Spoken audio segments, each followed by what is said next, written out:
poursuivre notre thème que nous avons commencé il y a déjà, je crois, 2 semaines. Bon, nous sommes en train de parler sur l'importance du discernement des esprits dans les derniers jours. L'importance du discernement des esprits dans les derniers jours. Donc nous avons commencé à parler 2 semaines et ce matin, on va essayer d'avancer dans la grâce de notre Seigneur. Et le but de ce partage, c'est vraiment de nous donner les outils essentiels, nécessaires, nous permettant de pouvoir discerner quel est l'esprit qui anime, qui agit. Vous voyez ça? Quel est l'esprit qui anime un prédicateur, une sœur, une église? Quel est l'esprit qui anime un prophète? Donc, c'est pour nous aider à pouvoir exercer notre devoir en tant qu'enfant de Dieu, en tant qu'enfant du Seigneur, de pouvoir discerner. Et on est tous conscients que nous sommes en train de vivre des temps très très difficiles, vous voyez ça, qui concernent pas seulement le Congo, qui concernent les nations. Et voyons clairement que la prophétie biblique est en train de s'accomplir sous nos yeux, parce que le peuple du vivant est une époque assez spéciale, assez particulière concernant l'histoire de l'humanité. Et le Seigneur nous fait grâce d'être des témoins populaires de l'accomplissement de la prophétie biblique. Vous voyez ça? Des témoins populaires de l'accomplissement de ce que les prophètes ont annoncé. Alors c'est dans ce souci-là de nous aider à ne pas être emportés par tout vent de mouvements, de doctrines, vous voyez ça, mais d'être stable, vous voyez ça, d'être fondé dans les Écritures. Que nous avons pensé animer ce thème-là pour encore apporter un plus dans la vie des uns et des autres concernant la marche chrétienne, concernant le service et le ministère. Amen. Alors, lesquels étaient là la fois passée? Lesquels étaient là au Seigneur? Est-ce que rapidement, 3 ou 4 personnes peuvent nous rappeler courtement ce que nous avons eu à la dernière séance? Courtement, frère. Oui, la fois dernière, on nous a partagé sur le discernement des esprits. Comment il faut discerner quel est l'esprit qui anime nos églises et les hommes de Dieu, donc il faut discerner les esprits. C'est ce qu'elle a dit. D'accord, les autres? Ceux qui étaient là? Frère, là?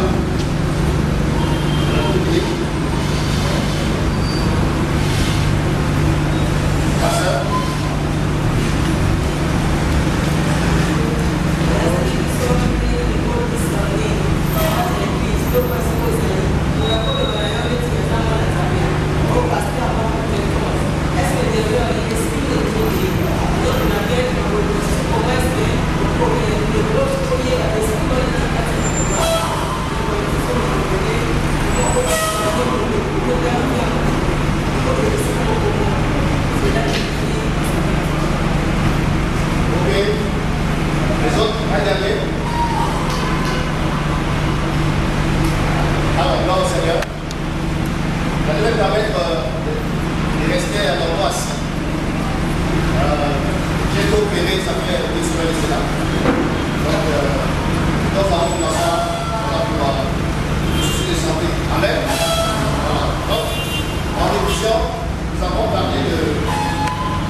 Alors, Rideau donne discerner, donne juger, examiner, évaluer, distinguer,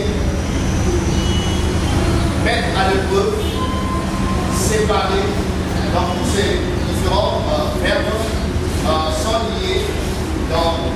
discernement. Ouais, ça. Examiner, décider, éprouver, questionner. Ouais. Et on a lu dans 1 Jean 4, verset 1, qui était dans le texte de base. Je vais encore le lire rapidement. 1 Jean 4, verset 1. Alors, ce verset dit ceci. Bien-aimés, ne vous fiez pas à tout esprit, mais éprouvez les esprits pour savoir s'ils sont de Dieu. Car plusieurs faux prophètes sont venus dans le monde.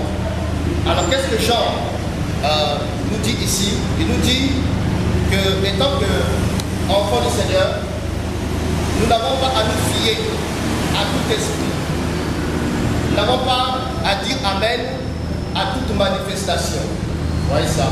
Pourquoi? Parce que plusieurs faux prophètes sont venus dans le monde. Et il nous encourage à éprouver les esprits pour savoir s'ils sont de Dieu. Donc, le discernement des esprits est biblique. Vous voyez ça? Dieu nous encourage à éprouver les esprits. La parole nous encourage à examiner, à évaluer, à questionner, à se poser des questions avant d'agir, avant de prendre une décision. Donc, quand il dit ne vous fiez pas, ça veut dire que toute la spiritualité n'est pas forcément animée par le Saint-Esprit. Le monde des esprits est très complexe. Vous voyez, nous, étant qu'enfants de Dieu, on a reçu le Saint-Esprit. La Bible dit que notre corps est le temple du Saint-Esprit. Étant qu'enfants du Seigneur, nous sommes la maison de Yahweh parce que le Saint-Esprit habite en nous. Et en dehors de l'Esprit de Dieu qui habite tout celui ou celle qui a cru en Jésus, il y a aussi d'autres esprits. Amen. Il y a aussi d'autres esprits qui agissent. Il y a aussi d'autres esprits qui influencent. Il y a aussi d'autres esprits qui animent ou qui se manifestent. Vous voyez ça? Et nous, étant une église, on ne doit accepter que ce qui vient de l'Esprit du Seigneur, ce qui vient du Saint-Esprit. Nous, étant que enfants du Seigneur, on ne peut que accepter les expériences qui sont influencées, produites par l'Esprit du Seigneur. Et toute autre expérience, toute autre manifestation, toute autre influence spirituelle, voyez ça, n'est autre que les esprits d'égarement, les esprits d'erreur, les esprits, voilà, et les livres. Alors, Jean dit éprouver. Et évidemment, on avait dit que le verbe est à l'impératif, on nous dit éprouver. Ce qui veut dire que ne pas éprouver les esprits est un péché. Voyez, la passivité à l'égard du discernement des esprits nous expose au péché. Parce qu'il nous est ordonné, étant que fils, fille, serviteur et servant du Seigneur, de pouvoir éprouver les esprits. Et ici, il donne la raison parce que plusieurs faux prophètes sont venus dans le monde. Amen. Et nous avons aussi dit que le discernement, c'est aussi le fait d'avoir un jugement saint et clair. Un jugement saint et clair. Sans confusion, sans mélange. Donc c'est le fait de pouvoir exercer un jugement qui est saint et qui est clair, dépourvu de toute confusion et tout mélange. Amen. Et nous avons aussi dit que quand on regarde le Créateur, le Seigneur, en lui, il y a des prédispositions à discerner. Et étant donné que nous avons été créés à l'image de Yahweh, à l'image de Dieu, Dieu a donné aussi à l'homme des facultés naturelles qui peut l'aider à pouvoir discerner, parmi lesquels la conscience, parmi lesquels l'intelligence, parmi lesquels la volonté, parmi lesquels l'intuition. Vous voyez, ce sont des facultés naturelles, des prédispositions naturelles qu'à tout temps. Parce que je veux que l'homme soit un être qui soit capable de réfléchir, avant d'agir, avant de dire oui, et qui soit apte à réfléchir. Et nous avons aussi parlé du besoin. Pourquoi est-ce que le discernement des esprits est-il nécessaire? Alors, parmi les raisons qui révèlent l'importance du discernement des esprits, on a parlé de la mise en garde du Seigneur concernant la grande sélection de la fin des temps. On a lu Matthieu 24 et on commence le Seigneur quand il commence à donner les signes concernant cet avènement. Il commence à dire prenez garde que personne séduise. Prenez garde que personne ne séduise. Donc le discernement est important à cause de la grande séduction. Matthieu 24, Matthieu 24, et à 5. Je disais que le discernement est important à cause de la grande séduction de la fin des temps où nous sommes. Le Seigneur parle des faux prophètes qui vont s'élever. Il parle des faux Christ qui vont s'élever. Il parle des faux docteurs qui vont s'élever. Et nous sommes que derrière ces faux prophètes, il y a des esprits qui agissent. Derrière les fausses doctrines, il y a des esprits qui sont en activité. Derrière les faux récits, les faux pasteurs, les faux apôtres, les faux évangélistes, il y a des esprits qui sont en activité. Alors, le discernement nous aide à pouvoir démasquer le vrai et le faux. Ça nous aide à pouvoir distinguer ce qui vient du Seigneur et ce qui ne vient pas du Seigneur. Et notre mise en garde, notre raison qui justifie l'importance ou le besoin du discernement des esprits, c'est la nature et Satan lui-même. Satan est appelé qui? Il est appelé le père du mensonge. Il appelle le Seigneur Jésus-Christ. Il est le père du mensonge. Donc quand il parle, c'est pour mentir. Il ne sait pas dire la vérité.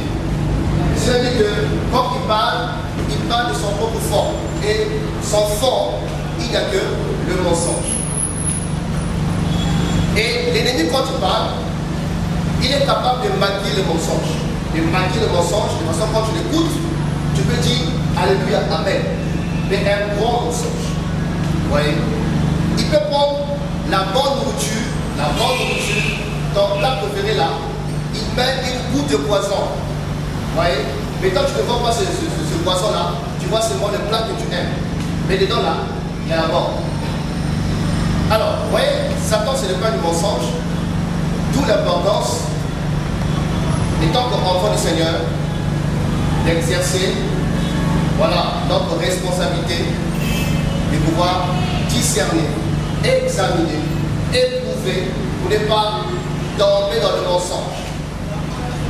Satan est aussi appelé le serpent ancien. C'est un serpent qui a l'ancienneté. Vous voyez?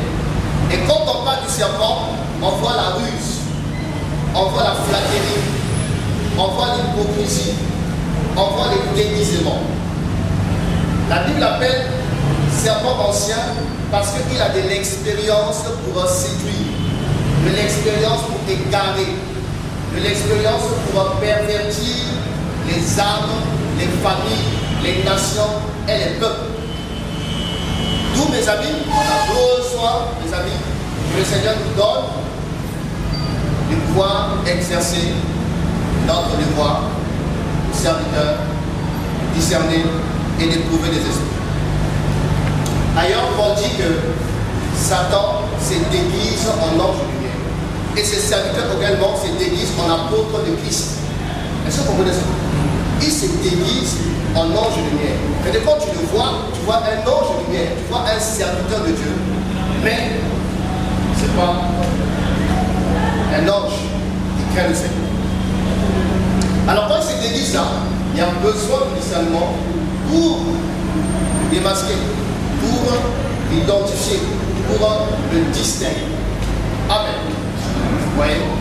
L'autre raison que nous avons soulevée énormément concernant l'importance du discernement, c'est l'esprit de l'erreur. Dans 1 Jean 4, on a vu là, verset la fin. Vers la fin, verset nous sommes des dieux. Celui qui connaît Dieu nous écoute. Celui qui n'est pas de Dieu, il ne nous écoute pas. C'est par là que nous reconnaissons l'esprit de la vérité et l'esprit de l'erreur. Donc, quand il reconnaît qu'il y a l'esprit de vérité et il y a l'esprit de l'erreur. Donc, le discernement est aussi important. C'est à cause de l'esprit de l'erreur qui agit dans le monde, qui agit dans la chrétienté, qui agit dans le monde de la spiritualité. Et si on n'a pas, mes amis, les yeux ouverts, si on n'a pas les yeux du cœur ouverts, on peut être influencé par l'esprit de l'erreur. Comme c'est le cas aujourd'hui dans plusieurs milieux chrétiens, plusieurs assemblées qui ont été touchées par l'esprit de l'erreur. Par l'esprit de l'erreur qui s'oppose à l'esprit de vérité qui est autre que le Saint-Esprit. Et enfin, notre cause qui justifie l'importance du discernement, c'est les loups qui se sont infiltrés dans la bergerie. Paul dit dans Acte 20, il dit que je sais qu'après mon départ, ils s'introduiront parmi vous des loups cruels qui ne parleront pas de tout. Donc, des loups qui sont à l'extérieur, qui vont chercher à s'infiltrer dans la bergerie. Ça, c'est ce que Paul a annoncé avant ce départ. Et tous on peut reconnaître que quand on regarde l'Église dans son ensemble, la prophétie de Paul, les moments beaucoup des loups qui sont infiltrés dans la bergerie. Et ils se font appeler pasteur interne, docteur interne, ancien interne, prophète interne, et ils sont plein. Et Paul dit qu'ils vont s'infiltrer, non pas pour le salut des âmes, mais c'est pour entraîner les disciples après eux. Et ces loups sont aussi nombreux dans le troupeau, dans la bergerie, les équipes locales de la place. Et si on n'a pas le discernement, voilà, on va être en train de suivre un loup. Vous voyez, on va être en train, voilà, d'être dirigé par un loup qui n'a que pour destination d'enfer, qui n'a que pour destination les lacs de feu. Vous voyez, donc tout ça revêt, commence que dans ce temps où nous sommes, le discernement des esprits est capital. Il est capital. Donc, résumons, il est important à cause de la grande séduction de la fin du temps. Il est important à cause de la nature de Satan, qui est le serpent, qui est le père du mensonge et le serpent ancien. Il est important à cause des loups qui se sont infiltrés dans la bergerie. Il est important, voilà, comment? L'esprit de l'erreur. Merci beaucoup. Voilà. Il est important à cause de l'esprit de l'erreur qui agit dans le monde, qui agit dans les nations, qui agit dans les corps de Christ. Amen. Amen. Alors, nous avons aussi parlé de l'événement et la différence entre le don du discernement des esprits et le discernement des esprits qui est la responsabilité de tous les enfants de Dieu. Amen. Parce que comme on disait 1 Corinthiens 12, Paul énumère les différents dons spirituels que le Saint-Esprit répond dans l'Église. Et parmi les dons, le Saint-Esprit distribue, on nous parle discernement des esprits. Dans la personne qui a ces dons-là, reçoit de la part du Saint-Esprit une capacité surnaturelle qui le rend capable de diagnostiquer et démasquer quel est l'esprit qui agit, qui anime dans la prophétie, la prédication dans l'église, dans le miracle. Donc cette personne a la capacité surnaturelle de la part du Seigneur pour identifier quel est l'esprit qui agit. Ou c'est l'esprit de Dieu, ou c'est un autre esprit. Alors, on avait aussi précisé que tout le monde n'a pas le don du discernement des esprits. Alléluia. Ça, le Seigneur en donne à qui il veut, selon sa souveraineté. Mais tous, on est appelés à discerner, vous voyez ça, dans l'aspect d'examiner, dans l'aspect de juger, dans l'aspect de réfléchir, dans l'aspect de prouver, dans l'aspect de questionner, dans l'aspect de pouvoir évaluer les faits. Vous voyez ça, évaluer les éléments par rapport à la parole. Alléluia. Ça, c'est la responsabilité de tous les enfants du Seigneur. Quand Jean dit éprouver les esprits, ça n'a rien à voir avec le don spirituel. Mais ça, c'est la responsabilité, le devoir de tout enfant du Seigneur qui est appelé à éprouver les esprits qui agissent. Alléluia. Et des moments, je parlais, exemple, d'un songe que j'avais eu dans le passé, où il y avait une croisade d'évangélisation. Et pendant cette croisade, il y avait les saints qui étaient là, et une foule de personnes qui étaient venues pour écouter l'évangile. Et le prédicateur parlait de Jésus, mort à la croix, ressuscité. Et pendant qu'il parlait, c'est comme si on a levé les rideaux et on me montre le monde invisible. Et dans le monde invisible, derrière le prédicateur, il y avait beaucoup de démons nus qui sautillaient en faisant des incantations. Mais physiquement, vous voyez que le péchoir, les chantres, le prédicateur qui annonce l'évangile. Et moi j'assistais à distance. Alors quand il arrive à la fin de son message, il va inviter tous ceux qui voulaient recevoir Jésus, être guéris, de s'approcher. Et comme d'habitude, beaucoup se sont approchés massivement pour recevoir Jésus, ou encore pour être guéri. Et quand il a commencé à prêcher, il a commencé à prier, on me montre encore les rideaux, on lève encore les rideaux, et je vois encore le monde surnaturel, spirituel. Et les esprits impurs qui étaient derrière ce monsieur sont tombés dans la foule. Et les gens commençaient à prier, tomber par terre, à rouler par terre, et je me suis levé. Je suis en train de dire que toutefois où les gens tombent par terre, c'est le diable. Alléluia. Je fais l'équilibre. Alléluia. Voilà. L'Esprit de Dieu est capable de faire ça.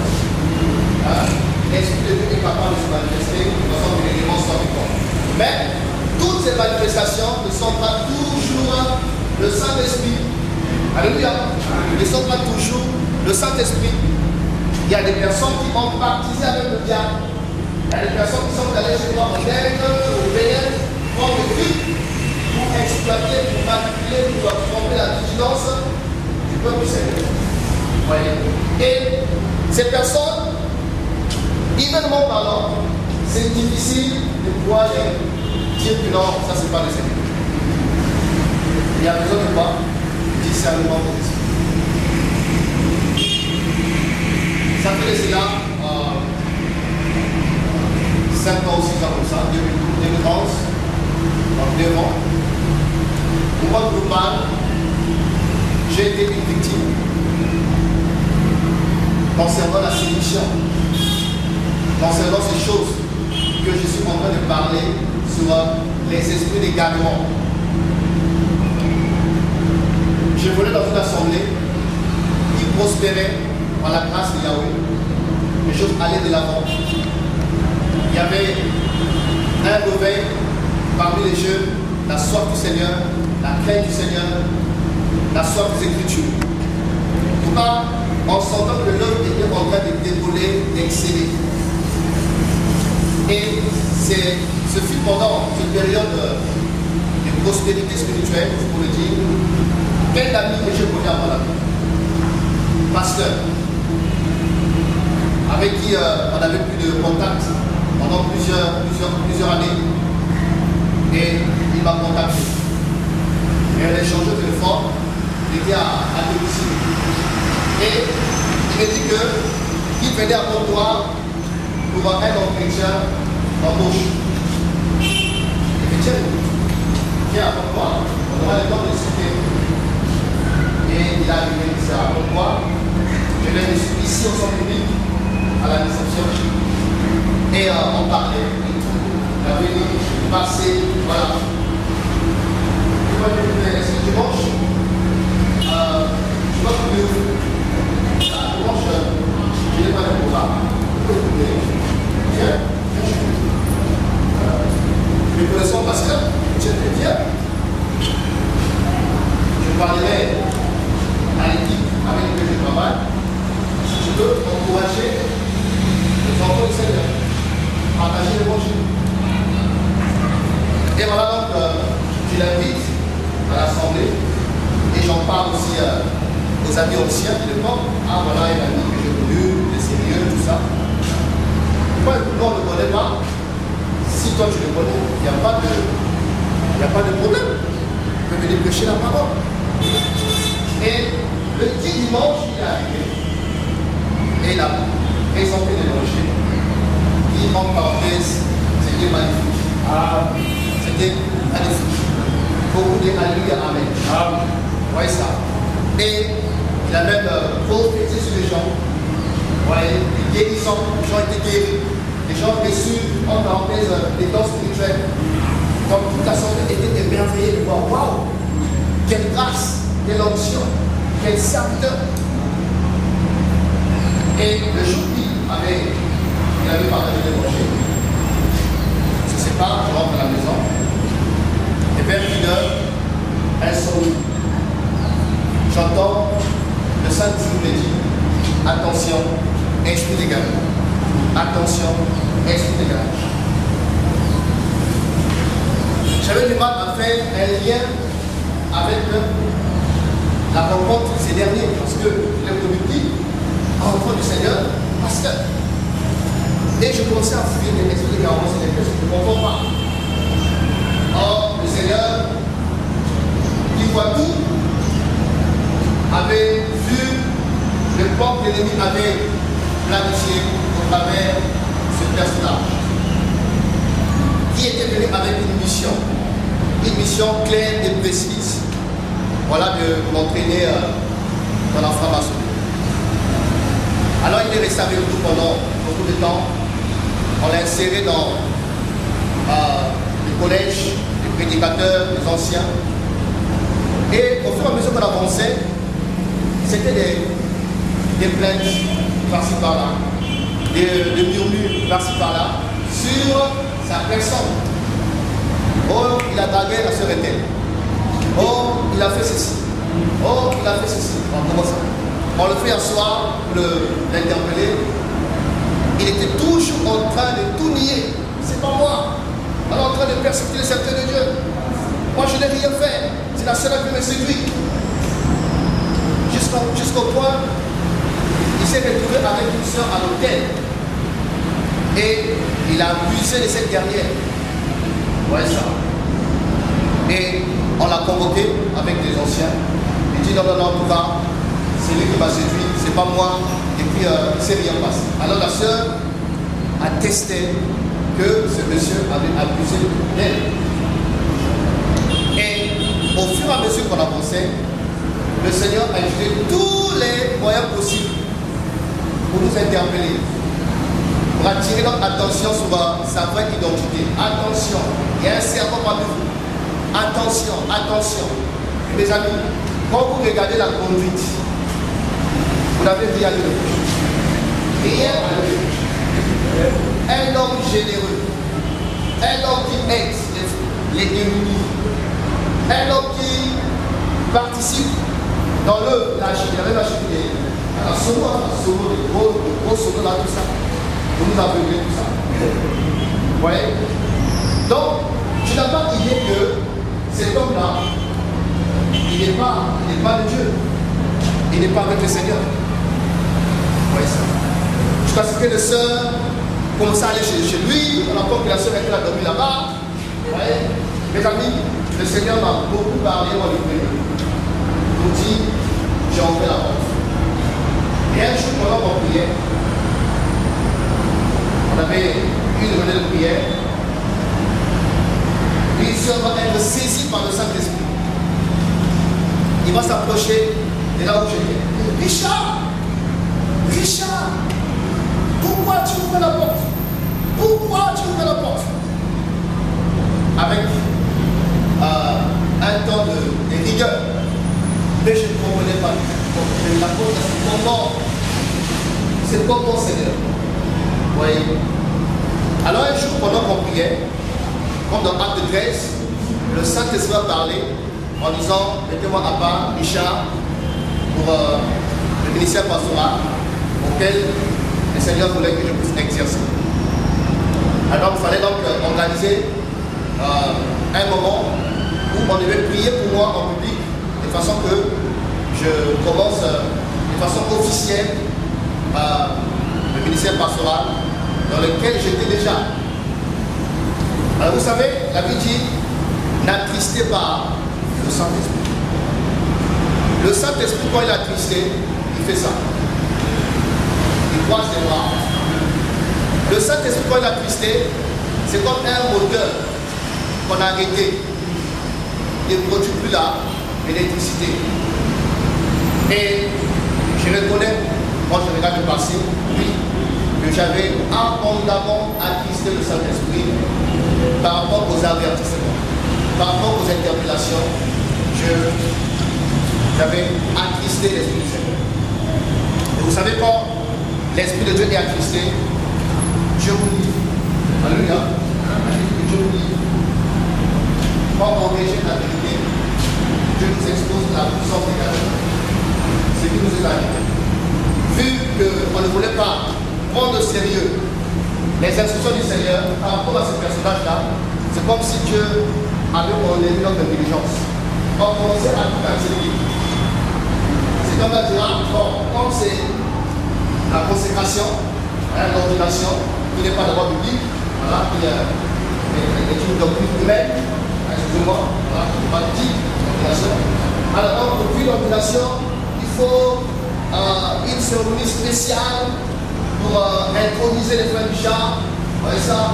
Donc il faut des torches, il faut de l'huile d'olive, il faut une jeune fille vierge de 12 ans. Oui. Il faut une natte, il faut une bassine. Vous voyez ça? Laver leurs pieds. Vous voyez? Toutes ces choses-là n'ont pas un fondement biblique. Ils sont hors une abomination. Malheureusement, plusieurs sont comme ça. Vous voyez ça? On est en train de consacrer les gens à la sorcellerie sur son nom. Uniquement parlant, on n'a pas vu l'ordination, on n'a pas vu un serviteur de Dieu qu'on a consacré au ministère avec des bassines, avec des filières, avec des nappes. Il faut s'allonger à même la nappe. Vous voyez? Tout ça, c'est l'apostasie.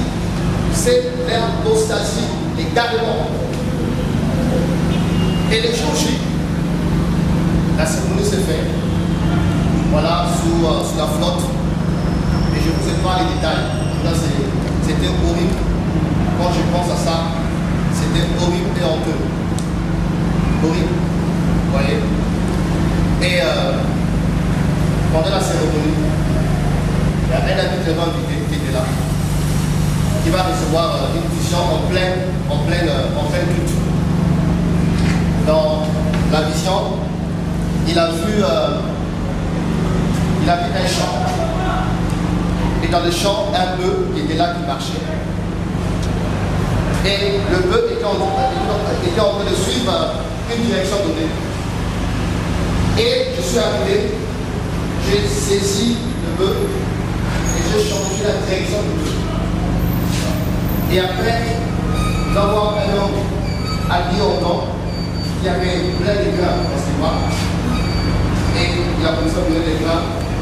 J'ai commencé à donner à beaucoup de choses autour de moi. Et ensemble, on a commencé à ensemencer le champ. Donc après la cérémonie là, le Seigneur m'a aidé à prendre conscience. J'ai dit à tout le monde, nous sommes égarés. J'ai dit à tout le monde, on a quitté la vérité. J'ai dit à tout le monde, on a pris la voie de l'égarement. On doit revenir. C'est pas facile. On doit le faire, tout ça dedans, on doit revenir. Et avec la formation, ces personnages étaient en contact avec le Toumi. Toumi, vous connaissez. Et c'est monsieur qui a vécu sa propre voix, qui est avec le monsieur à la consécration. Donc c'était la formation des congolaise. Donc, il travaille pour écouter les serviteurs du Seigneur qui sont sérieux et les enrôler dans la parole. C'est ça sa mission. Et il a envoyé plusieurs. Alors ces jours-là, le Seigneur m'a touché. J'ai dit non, on doit dénoncer ça. J'ai pris les touches, on doit les régler. J'ai pris les bassines, j'ai déchiré. J'ai pris tout ce qu'on a déjà, j'ai tout brûlé. Et je vais faire ça toute la soirée pour dire, on doit se repentir, on a péché, on a abandonné le Seigneur, on doit revenir. Alléluia. Et on a pris une semaine de jeûne de prière pour demander pardon au Seigneur d'avoir reçu un autre évangile, d'avoir accepté un autre Jésus, d'avoir accepté un autre esprit. Vous voyez, pendant une semaine, c'était compliqué, les amis, quand on va guérir dans la vie. Je suis retrouvé à l'hôpital, il fallait mourir. La nuit, quand on dort, on voit des lions qui prenaient de la chambre. Parce que, ayant compris qu'on avait compris leur ruse, on a tout fait pour chercher avec terre, pour en prendre mon âme. Mais Jésus est Dieu plus fort que eux. Alléluia. Vous voyez. Alors, j'ai compris que le feu là, c'était l'œuvre du Seigneur qui était en train de prendre notre création. Et il fallait qu'il réagisse pour amener les choses sur les rails de la parole. Alléluia. Et les femmes, c'est donc que l'évangile du royaume, vous voyez ça, on doit prêcher. L'évangile apostolique, on doit annoncer, former les gens pour annoncer ces paroles dans les personnes. Alors je vous en parle comme un exemple vivant. Vous voyez ça? Parce qu'on a montré moi le discernement. On a montré le discernement et vous voir là où ça m'a mené. Mes amis, je connaissais la parole. Sans orgueil, je connaissais la parole. Et même ceux qui ont appris ces choses-là n'arrivaient pas à croire que moi j'ai accepté de les écouter. Vu par la grâce de Dieu, les dépôts que j'avais déjà, je ne pouvais pas accepter les telles bêtises. Et qu'est-ce qui s'est passé? Un manque de discernement. Allez, chérie. Voilà. Les amis, quand je marchais, après la consécration là, je sentais les chaînes à mes pieds. Virtuellement, on m'avait enchaîné. Dans mon ventre, c'est comme s'il n'y avait plus les intestins. Quand je ferme les yeux, à l'époque, c'est comme si je suis en aide. Donc mon esprit avait été hypnotisé. Et j'ai crié au Seigneur. Je pleurais à genoux. Je dis, Seigneur, pardonne-moi. Pardonne-moi parce que je n'ai pas pris au sérieux. Mais ramène-moi. Délivre-moi des choses. Et pendant que je priais, pendant qu'on priait, la gloire du Seigneur s'est répandue dans la salle où je t'avais fait. Et j'ai entendu le Seigneur me dire, Richard, je vais parler, je vais avertir, je vais interpeller. Je vais tuer les personnes qui ne sont pas avec toi pour t'avertir. Et tu as bouché les oreilles à mes instructions. C'est pourquoi je t'ai laissé te cogner contre le mur pour que tu viennes te tirer les yeux. Amen. Dis que je t'aime toujours et je te restaure. Je te délivre. Je te pardonne. Et ce jour-là, ceux qui étaient là, ceux qui étaient là, peut se rappeler comment j'ai pleuré comme un enfant quand le Seigneur m'a dit ceci. Richard, même toi aussi, tu as failli m'abandonner. Même toi aussi, tu as failli m'abandonner. Et c'était une voix tellement mélancolique. Je sentais la tristesse profonde du cœur du maître que nous servons. Et j'ai réalisé ce jour-là comment que toutefois, tel enfant du Seigneur se détache pour aller ailleurs, son cœur est brisé. Toutefois que nous abandonnons, mes amis, marcher sur la parole de Dieu pour marcher par nous-mêmes, nous faisons mal au Seigneur. Le Seigneur nous aime. Alléluia. Jésus-Christ aime ses enfants, aime ses bébés, aime ses serviteurs, et il nous aime. Et nous lui faisons mal quand nous obéissons à la chair. Nous faisons mal quand nous marchons de péché. On brise son cœur. Quand il dit que même toi aussi, il dit que plusieurs sont en train de m'abandonner. Vous voyez? C'est comme l'homme me disait ceci, c'est bon pasteur, il disait, ne t'inquiète pas dessus, ne t'inquiète pas pour l'argent. Dès qu'on va te consacrer là, l'argent va venir. Les voitures vont venir. Ça va venir. Tu peux construire quand tu voudras construire. Ça veut dire quoi? Le système. Alléluia. Quand tu rentres dedans, voilà, il y a des avantages. Vous voyez, le pasteur qui marche à pied commence à rouler carreaux, tout ça, parce qu'il est dans le système. Et j'ai refusé ça. Alléluia. J'ai refusé comme Jésus a dit, ça doit dire au Seigneur, regarde le royaume de la terre, ça m'appartient. Procède-toi, je donne ça. Jésus a refusé. Et ce que Jésus a refusé, plusieurs pasteurs ont accepté. Plusieurs leaders ont accepté. Se sont agenouillés pour avoir ces choses. Et c'est une bassesse. Donc je veux servir le diable pour la voiture. Je veux servir le diable pour avoir du travail. Je veux servir le diable pour avoir une maison. Oui, non, je ne trouve pas ça. Amen. C'est tout ce que Satan peut donner. Et puis, mon âme va dans l'enfer. Ce jour-là, j'ai senti la présence du diable. Quand j'ai commencé à dénoncer, j'ai dit, Satan, je ne te servirai pas. Je peux pas mourir pauvre et te servir. Alléluia. Amen. Ce chose-là me donne mon âme, ces choses. Moi, la vérité. J'entends les laisses. Non. Alors, excusez-moi d'avoir été long pour le témoignage. Alléluia. Amen. Mais c'était nécessaire pour nous ouvrir les yeux. L'emploi, c'était le discernement des esprits. Et cet homme, après la consécration, il avait fui. Il a fui. Quand il a su qu'on avait discerné ses œuvres, il a fui. Et je pense qu'un mois après, je l'ai retrouvé. Je le fais asseoir. Je lui dis, toi, tu ne sers pas Jésus-Christ dès la Vierge Marie. Tu sers un homme de Seigneur. Et toi et moi, on ne peut plus marcher ensemble. Donc, récupère tes produits là, tu passes, ça prend tout ce qui t'appartient. Toi et moi, si tu ne peux pas te répondre, c'est fini. Il a pris ses trucs, il est parti. Et il a gaspillé les familles. Jusqu'à prendre les filles de tout, à sodomiser les filles de tout. Donc, après son départ, il fallait régler beaucoup de problèmes d'assemblée. Prier pour les gens qui étaient possédés. Alléluia. Les amis, les temps sont mauvais.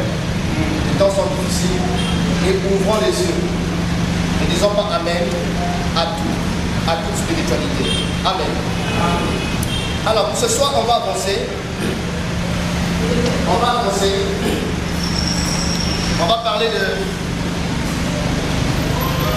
qu'est-ce qu'il faut discerner. Le discernement des esprits. Qui et quoi discerner?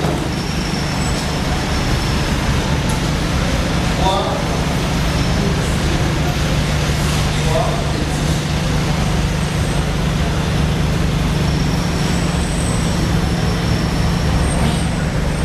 Quelles sont les choses dont nous sommes appelés à discerner?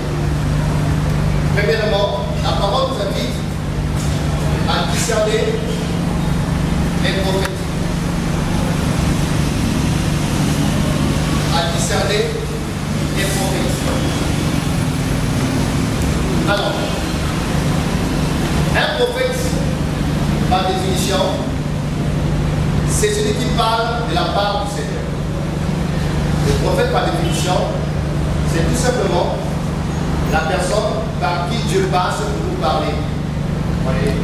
Donc, il est comme le porte-parole du Seigneur, la bouche par laquelle Dieu s'adresse à ses enfants, Dieu s'adresse à une nation, Dieu s'adresse à une église. Donc, on peut élargir le prophète aussi par les prédicateurs. Parce qu'un prédicateur est censé être le canal par lequel Dieu parle à son peuple. La prédication devrait être une prophétie.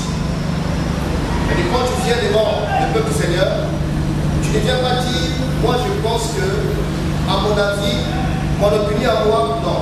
Quand on s'élève devant les enfants de Yahweh, c'est pour communiquer, ainsi dit le Seigneur, ainsi dit l'Écriture, ainsi dit le Saint-Esprit. Alors, depuis l'ancienne alliance, le Seigneur donnait déjà des outils à son peuple pour discerner les prophètes. Nous sommes dans Deutéronome 13. Deutéronome 13.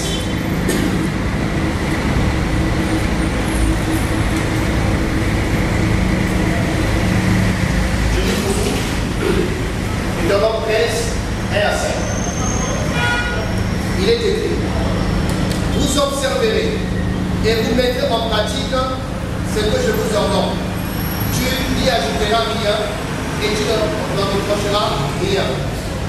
Si s'élève au milieu de toi un prophète ou un visionnaire qui t'annonce un signe ou un prodige, et qu'il y ait accomplissement du signe ou du prodige dont il t'a parlé en disant: rallions-nous à notre Dieu, des dieux que vous ne connaissez pas, et rendons-leur un culte, tu n'écouteras pas les paroles de ce prophète ou de ce visionnaire, car c'est l'Éternel votre Dieu qui vous met en épreuve pour savoir si vous aimez l'Éternel votre Dieu de tout votre cœur et de toute votre âme. Amen. Alors qu'est-ce que Yahweh dit? Il dit ceci: si parmi vous s'élève un prophète et qu'il prédit, il donne une prophétie et les choses qu'il a prédites s'accomplissent. Vous voyez l'accomplissement des choses prédites par ces prophètes ou ces prédicateurs. Et après l'accomplissement, voilà, de sa prophétie, il commence à vous enseigner d'aller servir d'autres dieux. Il commence à vous encourager à vous attacher à d'autres divinités. Dieu dit quoi? Ces prophètes-là, il est faux. Alléluia. Il est faux. Même si il prophétise, il fait des choses qui s'accomplissent, il fait des miracles. Mais si ce qu'il prêche est contraire à l'évangile, est contraire à la vérité, vous voyez ça? C'est un faux prophète. Donc ici, Yahweh nous invite à ne pas seulement nous appuyer sur les miracles, nous appuyer sur les prophéties, nous appuyer sur les dons spirituels. Parce que beaucoup aujourd'hui sont en train de s'égarer parce qu'ils voient voir les guérisons, ils voient voir la prophétie. Non, je vois, il y a quelqu'un là-bas, tout ça. Non, ici, là, je vois. Et apparemment, c'est des choses qui sont vraies. Mais quand tu écoutes l'enseignement, quand tu écoutes l'évangile qui est prêché, c'est un autre évangile. C'est une autre doctrine. C'est un évangile qui ne se marie pas avec ce que Jésus a prêché et les apôtres ont enseigné. La Bible dit, mes amis, que nous avons été édifiés sur le fondement des apôtres et des prophètes. Les apôtres ont posé le fondement. On le dit, j'ai posé le fondement. Personne ne doit poser un autre fondement. Si ce n'est que celui qui a été posé, à savoir Jésus. Donc, ce fondement-là, c'est l'ensemble des enseignements que les apôtres ont reçus de la part du Saint-Esprit. Parce que Jésus-Christ, étant sur terre, il a enseigné, il a enseigné, il a enseigné, il a enseigné. Nous avons Matthieu, Marc, Luc, les gens, où nous ne pouvons pas les enseignements de Jésus-Christ. Et avant de partir, il m'a dit, j'ai encore beaucoup de choses à vous enseigner, mais vous n'êtes pas prêts à les supporter. Mais quand viendra le consolateur, il vous conduira dans la vérité. Donc quand le consolateur est venu, il est venu compléter ce que Jésus n'avait pas enseigné. Nous avons donc les épîtres, Romains, Galates, 1 Thessaloniciens, 1 Corinthiens, Jules, vous voyez, qui sont l'ensemble des enseignements qu'ils ont reçus comme fondement de l'Église, comme fondement de l'Évangile. Vous voyez. Alors, c'est pas qu'il est important, c'est pas ce qu'on fera ce matin, de connaître le message de l'Évangile, de connaître le contenu de l'Évangile. L'Évangile qui est fondé, basé sur la personne de Jésus-Christ. Parce que c'est lui la bonne nouvelle. C'est lui l'Évangile. Alléluia. Donc, aujourd'hui, il y a beaucoup de faiseurs de miracles. C'est le temps du prophétisme. C'est le temps où la prophétie, vous voyez ça, devient comme le ministère au-dessus. Tout le monde est prophète. Tout le monde est prophète. Tout le monde. Allez sur la table. Prophète éternel. Prophète éternel. Tout le monde est prophète. Mais quand on écoute ces prophètes, ces prédicateurs-là, la majorité, beaucoup, mes amis, annoncent un autre Jésus, un autre évangile et un autre esprit. Donc, ma soeur, mon frère, c'est bien d'écouter les prédicateurs. Les miracles sont bibliques. Dieu n'a pas cessé de faire des prodiges et des miracles. Ça fait partie de notre héritage. La Bible dit, voici les miracles accompagneront. Alléluia. C'est tout en cru. Les miracles accompagnent tous les enfants du Seigneur. Pas seulement les prédicateurs. On dit, voici les miracles accompagneront ceux qui auront cru. On n'a pas dit que voici les miracles accompagneront les apôtres, les prophètes, les docteurs, les évangélistes. Non. Voici les miracles accompagneront ceux qui auront cru. Qui a cru ici? Donc, Dieu est censé être accompagné par les miracles. Alléluia. Nous ne poursuivons pas les miracles. Nous ne recherchons pas les miracles. Mais ce sont les miracles qui nous accompagnent. Et les miracles ne sont autres que la confirmation de la vérité. Les vrais miracles, on verra ça, les vrais miracles ne viennent que pour confirmer la vérité. Mais là où les faussetés sont enseignées, là où les faussetés sont prêchées, et qu'il y a des miracles, ce n'est pas Dieu. Ce n'est pas le Saint-Esprit. Là, tu n'as pas besoin d'un prophète pour dire que c'est un autre esprit qui agit. Voilà qu'est-ce que tu as fait. Il annonce un signe qui s'accomplit. Et il commence à tout détourner de la voix du Seigneur. C'est un faux prophète. Vous voyez? Et nous sommes peu constater que la peur fait des miracles, mais il ne se soucie pas du salut des âmes. Il fait des miracles, mais il ne se soucie pas de la communion que les hommes ont avec le Seigneur. C'est-à-dire que les miracles, même quand quelqu'un est dans le péché, est-ce que vous voyez ça? Même quand quelqu'un est dans le péché, miracle. Bon, ça c'est bien le miracle. Alléluia. Vous avez la parole après. Alors, Exodus chapitre 18, Là, toujours le Seigneur. Maintenant, 18. 19 à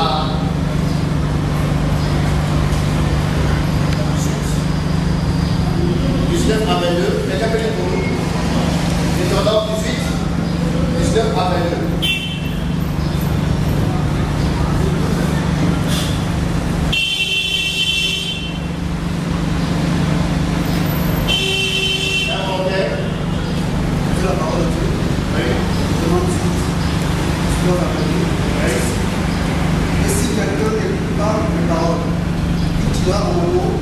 C'est moi lui on me donnerait compte.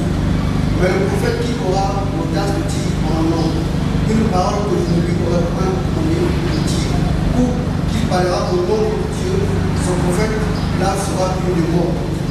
Peut-être diras-tu de ton cœur, comment mettrons-nous la parole de l'Éternel?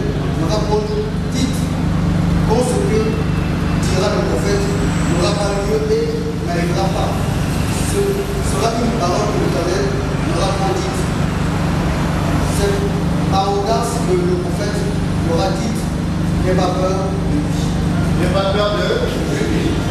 Alors ici, la parole donne encore un autre critère pour discerner les faux prophètes. Et la Bible parle d'une personne qui prophétise des choses, mais qui ne s'accomplissent pas. Est-ce que vous voyez? Il dit des choses, mais ça ne s'accomplit pas. C'est un faux. Alléluia. C'est un faux. Donc, quand tu vas arriver chez toi, tu vas faire ceci, et quand tu arrives chez toi, tu vois les contraires.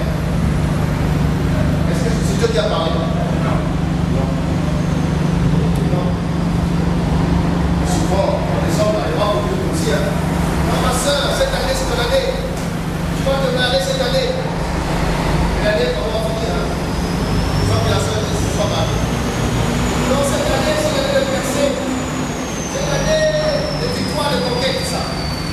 Beaucoup de temps comme ça. Et parfois, finir l'année, sans qu'on ait vu ce qui a été annoncé. Sans de faux prophètes, de faux docteurs, de faux prophètes. Parce que Dieu ne ment pas. Alléluia. Dieu ne ment pas. Jésus-Christ est le chemin, la vie et la vérité. Voilà. Il ne peut pas dire une chose et son contraire. Non. Vous voyez? Alors quand vous voyez quelqu'un qui prophétise, des choses arrivent là, voilà, il n'a pas besoin de prophétiser. Pour le réaliser, il y a un faux prophète, il y a un faux prédicateur. C'est Dieu lui-même qui donne des critères pour le démasquer. En 13, il dit des choses qui arrivent, mais on sait de mensonges, on sait des choses. Là, il prédit des choses, mais qui n'arrivent pas. C'est un faux.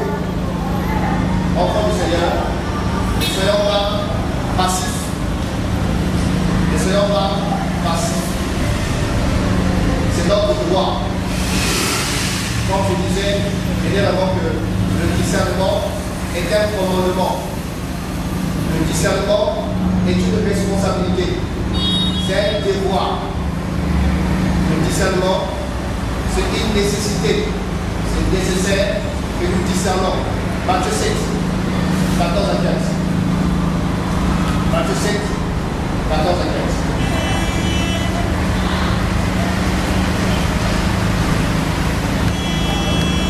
Un volontaire?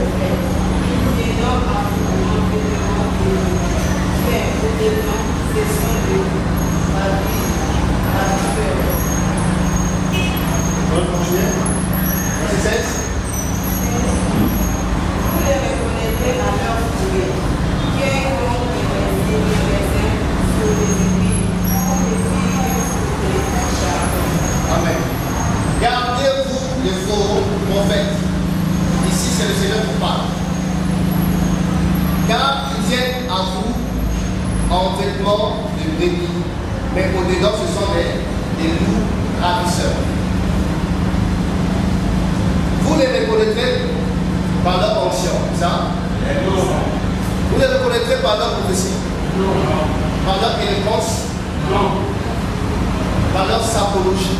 Vous voyez? Comment on les reconnaît pas? Par leur...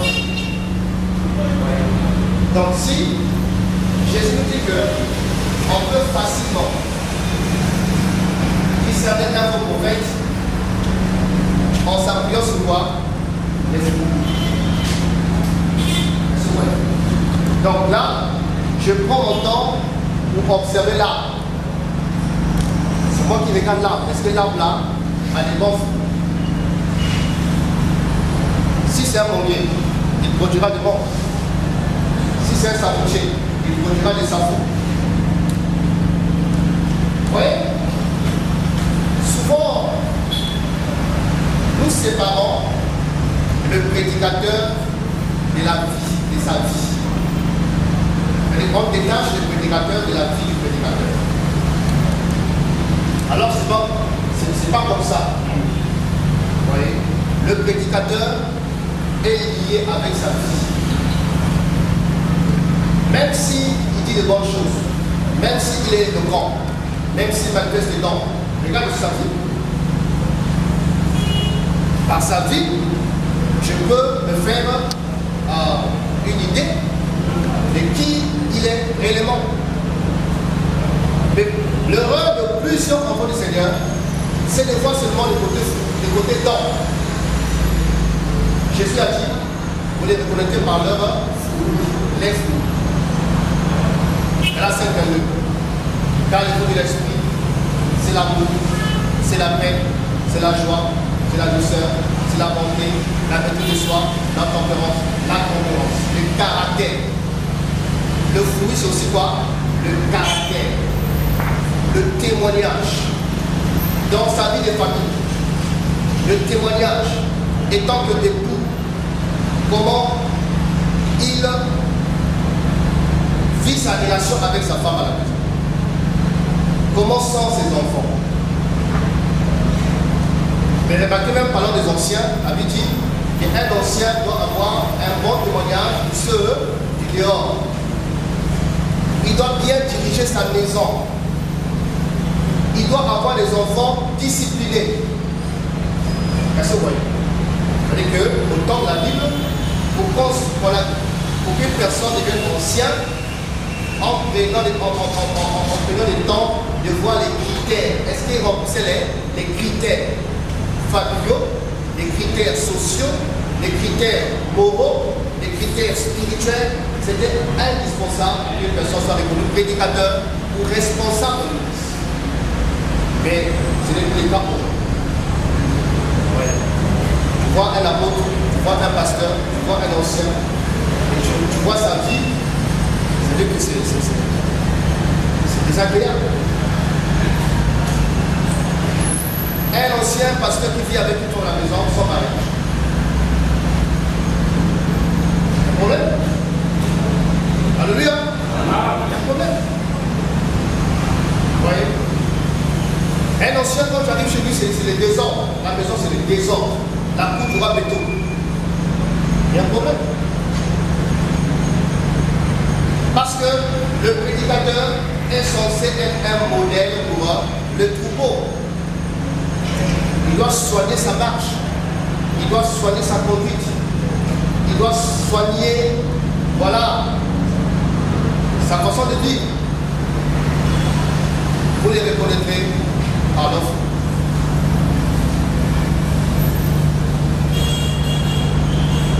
Vous constatez, il y en a plusieurs qui ne manifestent aucun fardeau pour les âmes, aucun fardeau, mais seulement des poches. Est-ce que vous voyez ça? Des prédicateurs pervers. Ils partent avec des sœurs de l'Assemblée qui dépouillent les gens. Ils sont des mercenaires qui travaillent pour le ventre, pour de l'argent. Vous voyez? par leurs fruits. Donc, une personne, les amis, a beau manifester une apparence d'onction, ce n'est pas suffisant. Regarde le fruit. Alléluia. Voilà, regarde le fruit. Regarde le caractère. Un prophète orgueilleux. Un prophète agressif, violent. Vous voyez ça? Prophète. Un prophète cupide. Les fruits dont il s'agit ici, c'est la manifestation du caractère de Christ. La manifestation du caractère de Christ. Donc, chaque enfant du Seigneur est appelé à reproduire le Seigneur, à reproduire Christ. Alléluia. Prenons un des versets par rapport au prophète.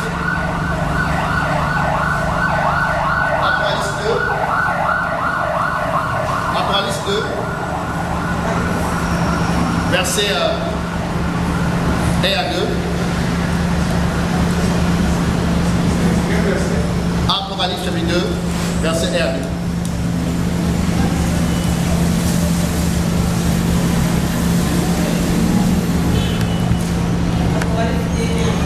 Oui. Et dit à l'homme de l'église d'Éphèse, voici ce qui dit celui qui tient et sait de voir dans l'état sa droite, celui qui marche au milieu de cette chandelier d'or. Je connais tes œuvres, ton travail et ta persévérance. Je sais que tu peux supporter le péché, que tu as éprouvé ce qui se disait apôtre et qui ne le sont pas, et que tu les as trouvés mon cœur. Amen. Alors ici c'est le Seigneur qui s'adresse à l'église d'Éphèse. Vous voyez, la première église parmi les 7 églises d'Asie. Et le Seigneur commence à reprocher à cette église. Au verset 2 il dit, je connais tes œuvres, ton travail et ta persévérance. Je le sais, tu ne peux supporter les méchants. Tu as éprouvé ceux qui se disent apôtres et ne le sont pas, et tu les as trouvés menteurs. Vous voyez, l'église d'Éphèse a éprouvé ceux qui se disent apôtres. Vous voyez ça? Dans cette église, il y avait plusieurs hommes qui se faisaient passer pour les apôtres. Et l'église, dans la collectivité, a éprouvé ces hommes, à discerner, à tester, à examiner leur ministère. Et qu'est-ce qu'ils ont conclu? Il dit, tu les as trouvés menteurs. Tu les as trouvés menteurs. Tu les as trouvés qui sont des faux apôtres. C'est une belle qualité ici que le Seigneur est en train de souligner concernant Éphèse. Qui n'a pas dit Amen, qui n'a pas fermé la bouche, qui n'est pas resté passif, mais qui a éprouvé ceux qui se disent apôtres. Aujourd'hui, ça me cœur de voir le courage avec lequel beaucoup se permettent de prendre des titres. Apôtre tel, docteur tel. Et quand tu regardes, il n'y a rien de docteur, rien de docteur. Vous voyez? Même appliquer la maison divine peut recadrer, c'est-à-dire qu'il peut l'enseigner. Mais apôtre. Pasteur tel, mais quand tu regardes, il n'y a rien de pastoral, rien. Vous voyez ça? Mes amis, laissons le ministère parler. Alléluia. Laissons le ministère parler. Ne nous attachons pas à des titres. La titromanie là, l'amour des titres. Si tu es un mauvais, on verra. Il y aura des noms. Tu n'avais pas demandé. Oh, moi je t'apporte quelqu'un. Est-ce que je t'ai demandé? Tu peux pas demander. Souvent, ça c'est pas moi, c'est le sens. Ah non, je suis le prophète. Moi je ne t'ai pas demandé. Alléluia. Vraiment. Ne nous fatiguons pas avec des trucs comme ça. Ne nous fatiguons pas. voyez, même Jésus n'avait pas de titre, on l'appelait seulement Jésus. Ce n'est pas apôtre de Jésus, docteur Jésus. Alors qu'il y avait tout le ministère, mais on l'appelait seulement Jésus. Oui. Laissons les œufs parler. Aucun titre ne peut sauver quelqu'un. Aucun titre ne peut changer le cœur de quelqu'un. Aucun titre ne peut amener quelqu'un au ciel. C'est le Seigneur, il est tout seul. Alors on va s'arrêter par là. On va aller doucement. Il y a beaucoup à dire concernant le discernement. On verra le discernement des églises, le discernement des miracles, le discernement de la prophétie, le discernement des sœurs et des frères, parce qu'on n'a pas de faux frères et les fausses sœurs, on va les reconnaître, le discernement des expériences, parce que quand vous écoutez parfois certains témoignages, quand je vois au ciel, j'ai vu Gabriel, je vois au ciel de Gabriel, Gabriel m'a soulevé, comment? Vraiment. Alléluia. Ça, il faut qu'on examine par la parole de Dieu. Est-ce que Gabriel fait soulever quelqu'un sur le Amen, amen. Donc attendons, regardez ça, frère. Amen. Voilà, le discernement des témoins, parce qu'il y a aussi des faux témoins et des faux témoignages. Ça, on va aller doucement pour voilà, voir qu'est-ce que la parole de Dieu nous dit. Alléluia. Amen. Est-ce qu'il y a des questions? Ça?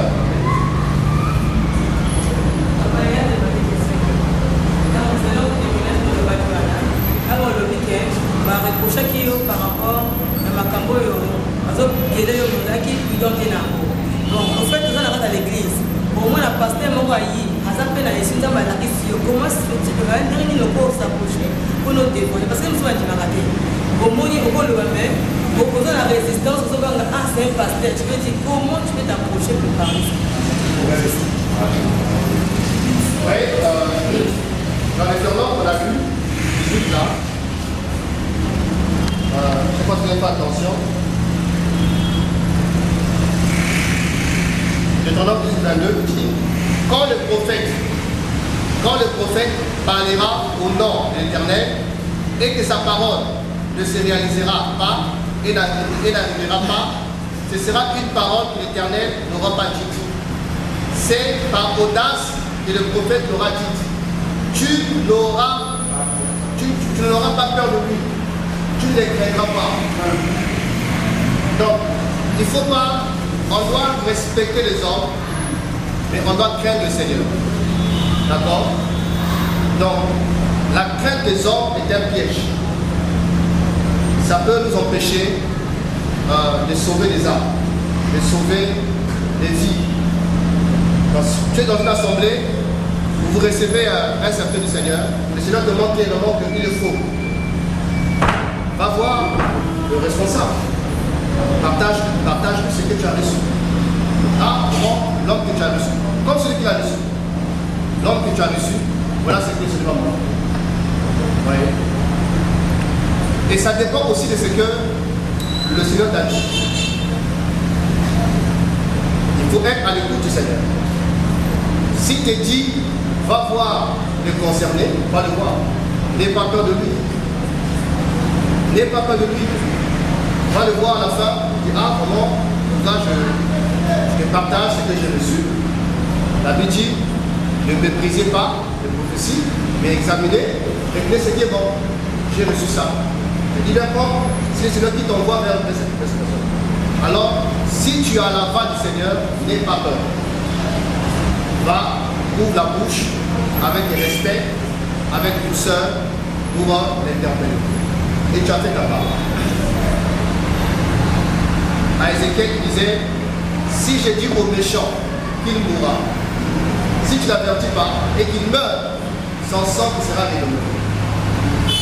Qui sait que par ton interpellation, cette personne peut abandonner la mauvaise foi pour revenir au Seigneur.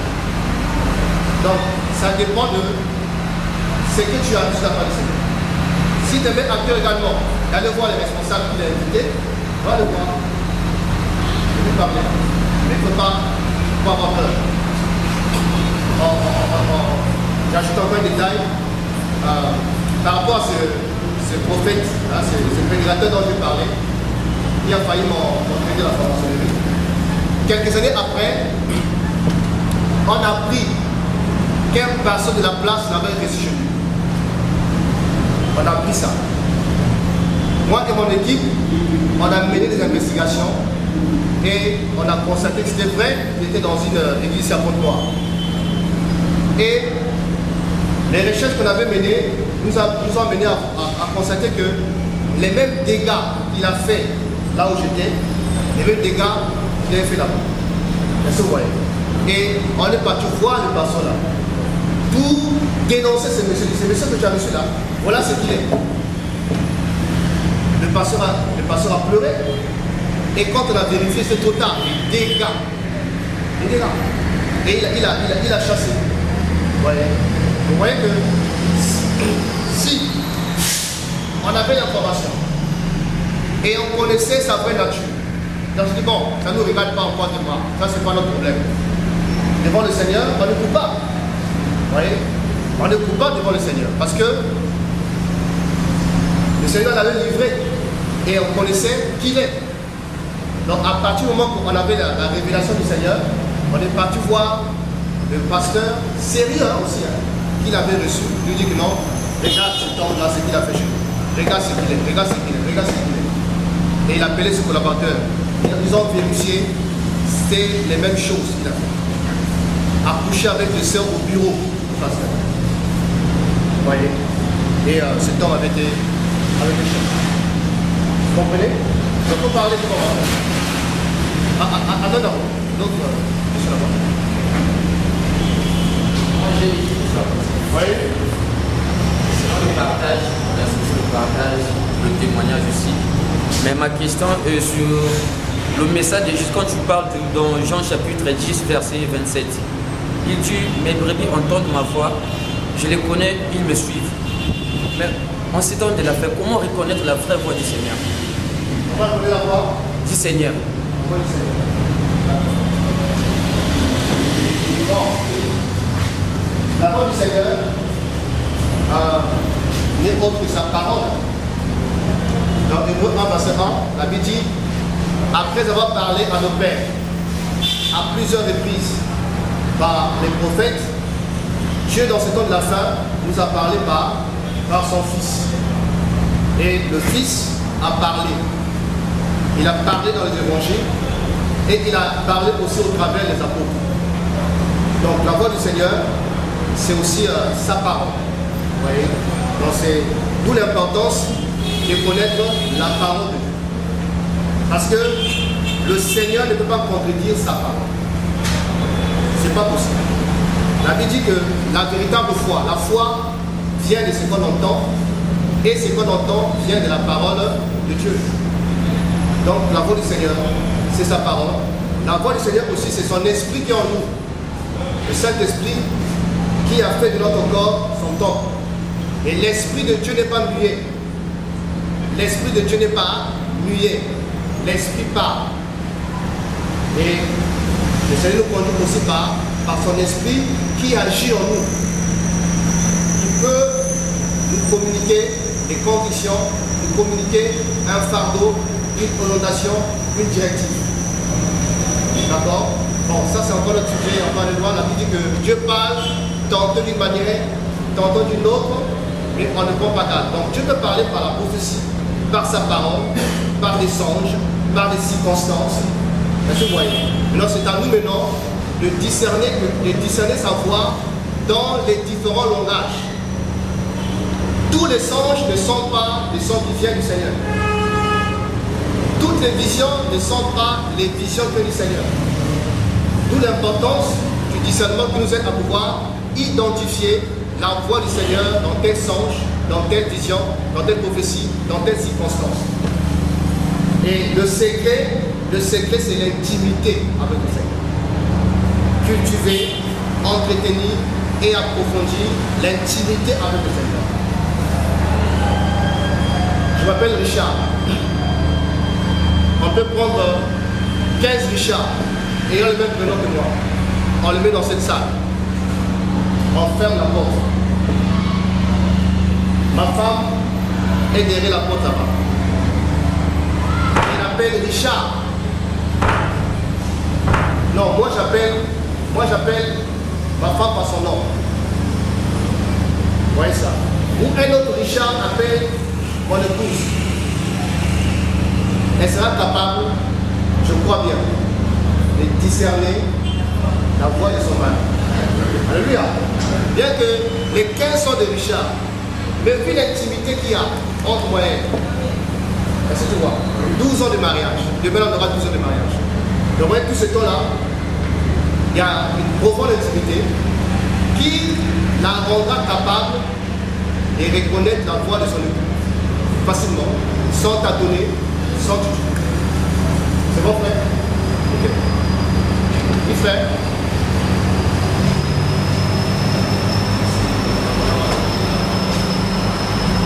Puisque nous parlons sur le discernement des esprits, et nous voyons dans la loi, les mariages étaient célébrés ou bénis par les parents. Mais de nos jours, nous voyons même les mariages être célébrés dans les églises. Et les pasteurs ou serviteurs de Dieu ont mandat de faire porter les alliances aux mariés. Et cela est biblique, parce que seule l'autorité de l'État a le droit de faire porter des alliances aux mariés. Mais pourquoi les pasteurs le font? Et quelle est l'écriture qui le témoigne? C'était ça ma question. Merci. Les seules autorités, les autorités civiles qui ont mandat de marier les gens. Et parce que nos autorités sont gentilles. C'est en temps normal qu'ils devaient poursuivre ces personnes. Parce qu'il n'y a aucune loi congolaise qui donne mandat à un pasteur de marier les gens. Il n'y en a pas. Donc ce n'est pas biblique. C'est une tradition. C'est une tradition des églises, une tradition religieuse. Vous voyez? Il n'y a aucun verset dans ce plan qui donne cette autorité au pasteur. C'est la distinction.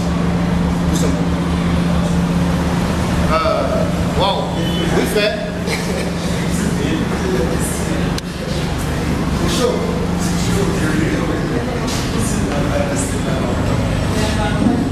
Merci. Merci et félicitations pour les 12 ans demain. Et merci pour le partage. Moi, je reste un peu dans ma soif. Parce que suivant le témoignage et suivant le thème, je me dis, au-delà du fait que le discernement soit un don, et ce don n'est pas donné à tout le monde. C'est vrai que Dieu a mis au-dedans de nous des facultés pour discerner, facultés comme intelligence, comme conscience de discerner. En suivant le témoignage, cet homme de Dieu qui est venu, qui a sémé cette pagaille, je continue dans la deuxième pagaille, là où il a pu faire ailleurs. J'ai un pasteur qui était réellement pasteur aussi. Mais si vous n'avez pas dit, vous n'êtes pas parti signifier au pasteur que cet homme de Dieu n'est pas réellement de Dieu. Mais quand je dis maintenant ma soeur, c'est pour dire que comment réellement discerner ce genre de personnes? Parce que j'ai quand je n'ai même pas de réponse en sens.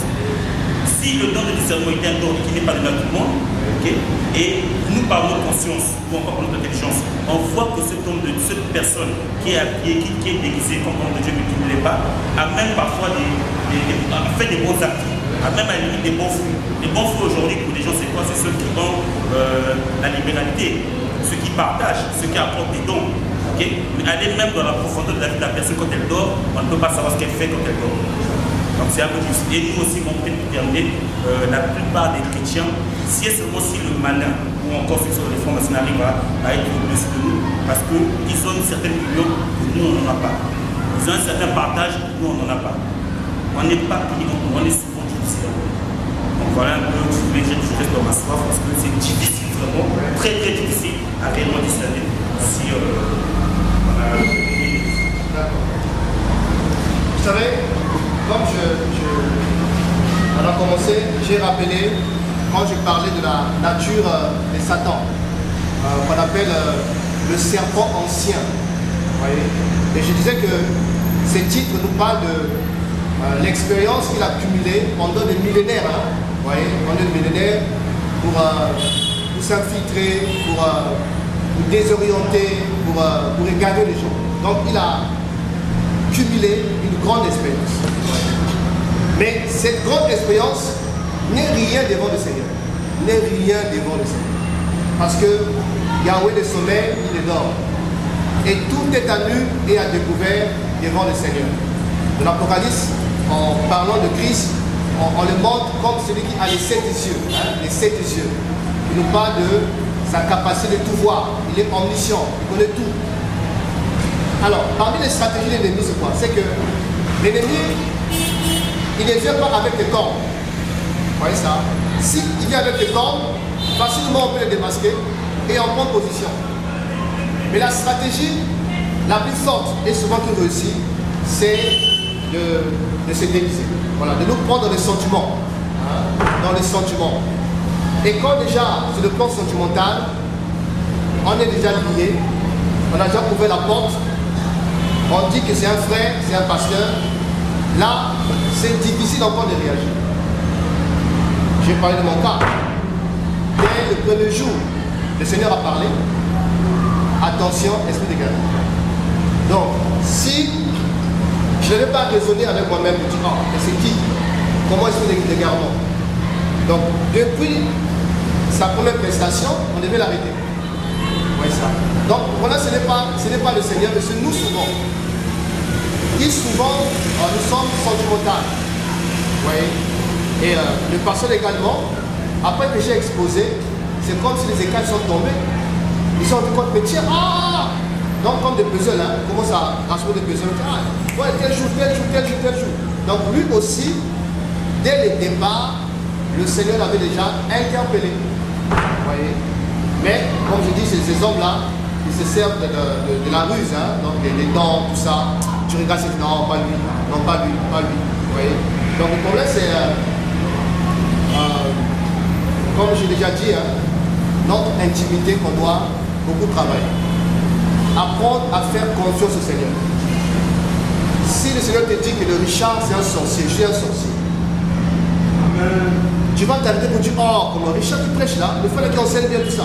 Si c'est le Seigneur qui t'a dit ça, il est sorcier, je le suis. C'est les hommes qui le disent, hein, je ne suis pas sorcier. Hein. Alléluia. Mais nous souvent, on dit, oh non, quand même, le frère là, non. Le frère a un bon témoignage, le frère là. Et c'est souvent ça qui nous fait tomber. Vous voyez? C'est souvent ça qui nous fait tomber. Mais dans l'autre question, c'est quoi? On ne reçoit pas les mêmes enseignements. C'était, on va dire, on par rapport au fait on ne partage pas. On n'a pas d'entrée dans nos régions. C'est ça qui est là. C'est ça. C'est une grande faiblesse.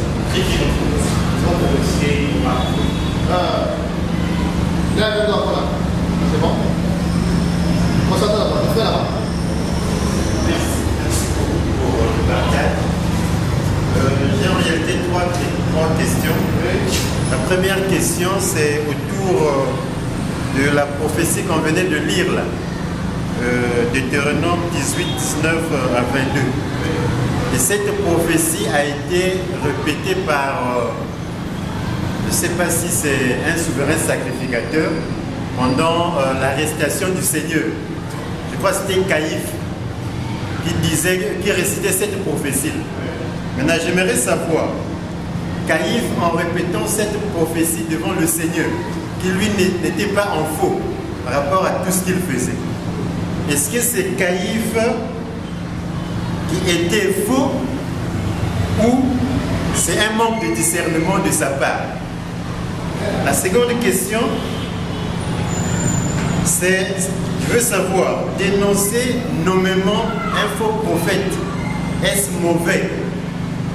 Et la dernière, un faux prophète qu'on a démasqué, mais qui prophétisait les choses qui s'accomplissaient. Est-ce une coïncidence ou bien une grâce? Merci. Alors, Caïphe faisait du faux, où il a manqué le discernement. Je pense que c'est le deuxième. Il a manqué le discernement. Vous voyez? Parce que le Seigneur avait pris le soin de préparer tout Israël à reconnaître le Messie. Vous voyez ça? Et en s'appuyant seulement sur la loi, hein, sur les prophéties, facilement, il ne devait pas passer à côté. Hein, il devait passer à côté. Mais le monde religieux de l'époque était comme voilé. Voilé par le péché, voilé par la religion, voilé par des intérêts, hein, des intérêts matériels, sociaux, tout ça. Et ça les empêchait de pouvoir discerner le Messie. C'est pourquoi quand le Seigneur entre à Jérusalem, il pleure. Hein, il pleure en disant que tu n'as pas connu le temps où tu as été visité, car ces choses ont été cachées à tes yeux. Voilà, donc il y avait comme un voile qui était là, le voile de la distraction, le voile du péché, qui empêchait les autorités religieuses de l'époque à reconnaître le Seigneur. Donc un manque de discernement. La seconde, c'était dénoncer un faux prophète nommément. Oui. C'est pas un péché, pourvu que ça soit poussé par l'esprit. Hein? Pour que ça soit poussé par l'esprit. On voit Paul a dénoncé Hyménée et Philette. Hein? Paul a dénoncé Élymas, hein, en acte 13, comme ça. Donc, c'est pas un péché, mais je pense que ça doit être poussé par le Saint-Esprit. Parce que vous savez qu'un faux prophète, s'il travaille avec des puissances des ténèbres, vous voyez ça, si ce n'est pas le Seigneur qui te pousse à le faire, tu peux subir. Ah oui, il y a un retour qui est là. Vous voyez? Mais quand c'est le Seigneur qui t'amène à faire ça, il y a une protection, il y a une sécurité de la part du Seigneur. C'est pourquoi si tu n'es pas poussé, voilà, ne cite pas les noms. Dénonce les œuvres, mais ne dis pas les noms. À moins que ça soit le Seigneur qui t'amène à le faire. Alors s'il y a un retour, il te gardera. Beaucoup ont fait ça et ont fait plein d'enfants. Vous voyez? Parce qu'ils n'ont pas été mandatés par le Seigneur pour faire ces choses. Vous voyez? Même Élie, le prophète, c'est le Seigneur qui lui a dit convoque les prophètes de Baal. Donc c'était poussé par le Seigneur et Élie a fait ça. Mais un matin comme ça, tu te réveilles, tu prends le micro, tu passes à la télé, dis des choses, frère. Fais attention, fais attention. Voilà. La troisième question c'était le faux prophète qui accomplissait, c'est que c'est une grâce ou une coïncidence simple. Une coïncidence. Bon, est-ce que il a commencé vrai après qu'il s'est égaré? Est-ce qu'il a commencé vrai et qu'il est sorti du chemin? Et ce qu'il a prophétisé étant vrai, se sont accomplis. Est-ce que vous comprenez? Je peux être vrai aujourd'hui. Je dis des choses qui vont arriver dans 10 ans, mais qui avant 10 ans, je me déconnecte du Seigneur pour aller ailleurs. Ce que j'ai dit étant avec le Seigneur, comme c'est le Seigneur qui a dit ça, il ne va toujours pas s'accomplir. Voyez. Et aussi, autre chose, c'est que le diable aussi peut dire les vérités. Dans Acte 16, la femme qui a été animée par l'esprit de Titan, elle disait la vérité. Ce sont des serviteurs du Seigneur. Ils vous annoncent d'abord du salut. C'est la vérité. Mais ce n'était pas l'esprit du Seigneur. Mais l'ennemi, quand il fait ça, c'est pour captiver les gens à cette personne. Vous voyez? C'est un piège seulement. Il dit la vérité, c'est pour lier ton âme à lui, tout entraîner dans l'esprit de l'erreur. Dans l'esprit de l'erreur. Constant, frère. Merci pour la parole. Je voudrais ajouter quelque chose par rapport au déguisement du diable. Comme la parole dit qu'il se déguise en ange de lumière. Au début de ma conversion, j'avais fait un songe là où le diable était apparu comme un ange de lumière. J'avais vu un ange de lumière et il m'avait montré la nouvelle Jérusalem. Et il me disait dans le songe que tu vois ça, c'est la cité de Dieu, c'est la nouvelle Jérusalem céleste. Mais toi, tu ne peux pas entrer là-bas parce que tu n'as pas la foi et tu n'auras jamais la foi. Et moi, j'avais cru à ce que cet ange me disait parce que déjà, je n'avais pas la connaissance de la parole, qui vraiment, nous les enfants de Dieu, on doit avoir cette connaissance. Et aussi parce que dans le sens de l'ennemi, en fait, il me condamnait, alors que dans la parole, Dieu ne condamne pas. Et ce sont, ils se déguisent en ange de lumière. Voilà ce que je voulais apprendre. Amen.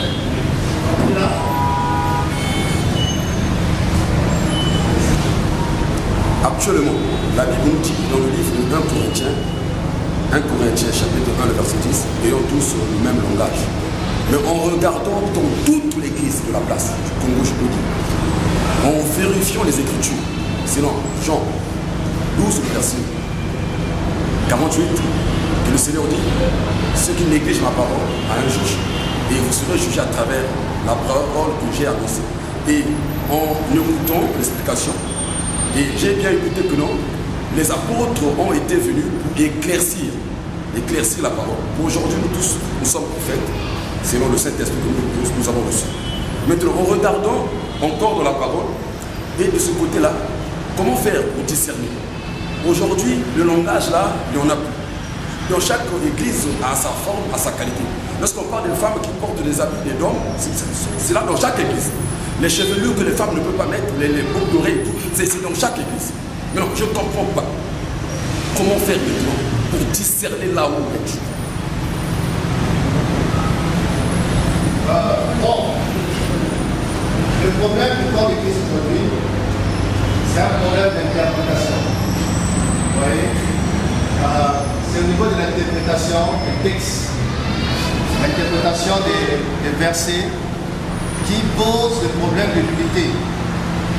Un même texte, chacun l'interprète à sa manière. Vous voyez, l'interprète à sa compréhension. Alors, que faire, frère, par rapport à cette divergence d'interprétation, de conviction, vous voyez ça? Que faire? Continuez à prier. Que le Seigneur, qui dans Jean 17, a prié pour l'unité de son Église. Vous voyez ça? Jean 17, il a intercédé pour que l'Église soit unie. Et Jésus-Christ est la seule personne à qui toutes les prières sont toujours exaucées. Moi je crois que l'Église, avant qu'il n'ait pas au ciel, la prière que le Seigneur a adressée dans Jean 17 accomplira. Le Seigneur amènera tous ses enfants à sa porte. Juste maintenant où nous. Mais non, présentement, que faire? Prions pour l'unité. Prions que le Seigneur éclaire ses enfants. Prions pour que on arrive tous à la même compréhension par rapport à la parole. C'est bon? On prend la question? Oui, allez-y. On va s'arrêter par là. C'est ce que j'ai ajouté. Et non, le même langage. C'est ce qu'on va privilégier. Maintenant, à travers aussi la parole, parce que lorsqu'on parle de la discernement est la connaissance de la parole que nous lisons, de la Bible que nous lisons, éclairée par Christ, qu'est la Bible. Maintenant, en regardant les Écritures que nous lisons, le Nouveau Testament, et donc, je dis dans chaque église, je ne sais pas, ici, on peut voir comme ça, et les gens peut-être ce sont des chrétiens, mais non prêchés les pasteurs. Je peux dire comme ça. Il y a ces pasteurs aujourd'hui qui ne prêchent pas. Donc on sort les versets de la Bible. C'est ce que j'allais vous faire. La question deuxième. Donc vous dire comment faire le Christ. Donc c'est la discernement que nous avons parlé aujourd'hui. De la discernement, c'est montrer le Christ. Je sais pas. Comment analyser? Comment faire? Est-ce que de continuer à prier là où la parole est parfaite? Ou la Bible dit de là. On dit de l'autre, on doit réaliser. Mais la parole que nous écoutons, et dans toutes les églises, là où elle joue, tout le monde, dans toutes les églises, je ne sais pas si on le fait. Bon, frère, moi quand je t'écoute, je comprends que tu as des convictions. Hein? Tu as des convictions par rapport à l'accoutrement de la femme, par rapport au coup d'oreille, tout ça. Et je pense que si on va sur cette base-là, on ne va pas s'accorder. On va juger à tous. Le jugement va se faire avec. Oui, c'est pourquoi je parle d'interprétation. Hein? Les passages qui parlent de ce que tu viens de dire là, toi tu as ta compréhension à toi. Vous voyez? Et depuis le temps des apôtres, il y avait déjà des désaccords par rapport à certains sujets. Ça ne commence pas d'aujourd'hui. Quand tu prends Acte 15 exemple, le concile de Jérusalem, c'était suite à des divergences. Vous voyez ça. Et ailleurs, l'apôtre Paul dit quoi? Au point où nous sommes d'accord, marchons tous de même pas.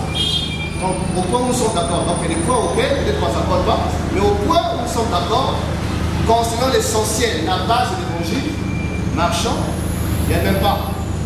Et si tu penses que ce que toi tu crois là, c'est ça, oui, pour moi, pour que je comprenne ce que tu crois là. C'est tout. Ce qu'on a parlé, c'est la question, c'est oui, oui. C'est ce que je dis, non? Oui, on va arriver là. On va parler de ce mot des églises. On va arriver dans notre série de partages. On va arriver. Alléluia. Amen. Merci beaucoup. On va s'arrêter par là. C'est chaud, hein? On va prier. Il est grand, le Seigneur de gloire. Il est puissant, mon Rédempteur. Je veux louer et l'adorer, lui dire